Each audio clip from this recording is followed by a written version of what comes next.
Hello students, welcome to NiveMaths. இன்னைக்கு வந்து நம்ம 10th Mathsல Relations and Functions அதாவது Chapter 1ல Exercise 1.1 பார்க்கறதுக்கு முன்னாடி Cartesian Product என்னன்னு பார்க்கலாம். If A and B are two non-empty sets, then the set of all ordered pairs A, B such that A belongs to set A and B belongs to set B is called the Cartesian product of A and B and it is denoted by A cross B. அதாவது என்ன சொல்றாங்கன்னா A and B னு two non-empty sets இருக்கு. அப்போ Cartesian product of A and B வந்து எப்படி எழுதலாம்னா set of all ordered pairs A, B. இதுல A வந்து என்ன element of set A, small b என்ன element of set B. இப்போ Cartesian product எப்படி denote பண்ணலாம்? A cross B. Thus A cross B is equal to set of all ordered pairs A, B where A belongs to set A and B belongs to set B.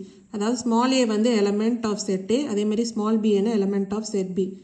A cross null set வந்து என்ன வரும்? null set தான். இப்போ ஒரு example பார்க்கலாம். Let A equal to 1, 2, 3 and B equal to A, B.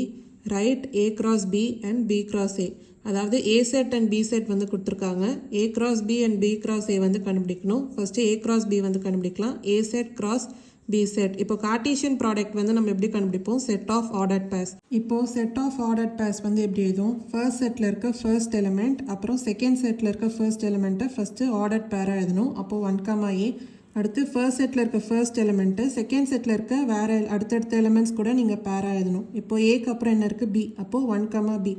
இப்போ second setல இதுக்கு அப்புறம் elements இல்ல. அப்போ first setோட second elementக்கு போங்க 2. அப்போ 2, A. அதுக்கப்புறம் 2, B. அதுக்கப்புறம் 3, A அப்புறம் 3, B. ஸோ இப்படி தான் வந்து A cross B வந்து கண்டுபிடிப்போம். அடுத்து B cross A வந்து எப்படி கண்டுபிடிப்போம்? First B set cross A set. இப்போ B setல இருக்க ஃபர்ஸ்ட் எலிமெண்ட் என்ன? A. இப்போ A setல இருக்க ஃபர்ஸ்ட் எலிமெண்ட் என்ன? 1. அப்போ A, 1. அதுக்கப்புறம் செகண்ட் செட்டில் 1க்கு அப்புறம் என்ன எலிமெண்ட் இருக்குது? 2. அப்போது A, 2 அப்புறம் A, 3. இப்போது செகண்ட் செட்டில் இதுக்கப்புறம் எலிமெண்ட்ஸ் இல்லை. அப்போது ஃபர்ஸ்ட் செட்டில் அதுக்கு அடுத்த எலிமெண்ட்க்கு போங்க B.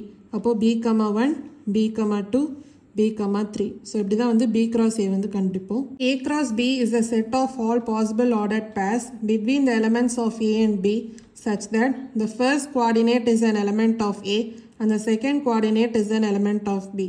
இப்போ A cross B வந்து set of all possible ordered pairs between the elements of A and B னா அப்போ first coordinate என்னன்னா is an element of A set. அதே மாதிரி second coordinate வந்து element of B set.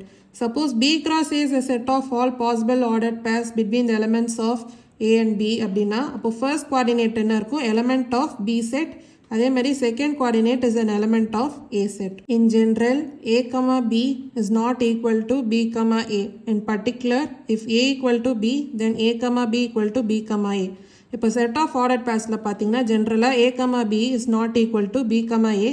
ஆனால் A equal to B அதாவது ரெண்டுமே same எலிமெண்ட்னா அப்போ A, B is equal to B, A. The Cartesian product is also referred as cross product. அதாவது Cartesian productை நீங்கள் cross product கூட சொல்லலாம். In general, A cross B is not equal to B cross A, but N of A cross B is equal to N of B cross A.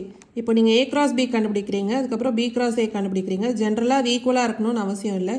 ஆனால் N of A cross B is equal to N of B cross A னா அதாவது A cross Bல suppose 5 set of ordered pairs இருந்துச்சுன்னா அப்போது B cross Aலையும் 5 pairs தான் இருக்கும். அதனால தான் N of A cross B is equal to N of B cross A. A cross B is equal to null set if and only if A equal to null set or B equal to null set. A cross B வந்து எப்போ null setஆ இருக்கணும்னா at least A வந்து null setஆ இருக்கணும், இல்லைனா B வந்து null setஆ இருக்கணும். அப்போ தான் வந்து A cross B equal to null set. If N of A equal to P and N of B equal to Q, then N of A cross B equal to PQ. அதாவது A setல suppose P elements இருக்குது, அதாவது number of elements equal to P. அதேமாரி B setல number of elements equal to Q னா அப்போ number of A cross B வந்து எவ்வளோ இருக்குன்னா PQ. அடுத்து Cartesian product of 3 sets. If A, B, C are 3 non-empty sets, then the Cartesian product of 3 sets is a set of all possible triplets given by அதாவது suppose A, B and C னு 3 non-empty sets இருந்துச்சுன்னா அப்போ Cartesian product of these 3 sets வந்து எப்படி இருக்குன்னா set of all possible triplets. அதான் இங்கே கொடுத்துருக்காங்க A cross B cross C equal to set of all possible triplets for all A element belongs to A set, B element belongs to B set and C element belongs to C set. The two properties given below are called distributive property of Cartesian product over union and intersection respectively. அதாவது இங்கே இருக்க two properties என்னன்னா distributive property of Cartesian product over union and intersection In fact, for any 3 sets A, B and C we have, அதாவது 3 sets இருக்குது A, B and C. அப்போ first property என்னன்னா A cross B union C வந்து எப்படி எழுதலாம்னா equal to A cross B union A cross C. அதே மாதிரி A cross B intersection C is equal to A cross B intersection A cross C. இந்த கான்செப்ட்ஸ்லாம் தெரிஞ்சு வச்சுக்கிட்டிங்கன்னா உங்களுக்கு sums போடும்போது இன்னும் ஈஸியாக இருக்கும். ஏதாவது டவுட்ஸ் இருந்தால் கமெண்ட் செக்ஷனில் கேளுங்க. மறக்காமல் NiveMaths சேனலை லைக் பண்ணி ஷேர் பண்ணி சப்ஸ்கிரைப் பண்ணுங்கள். Thank you so much for watching this video.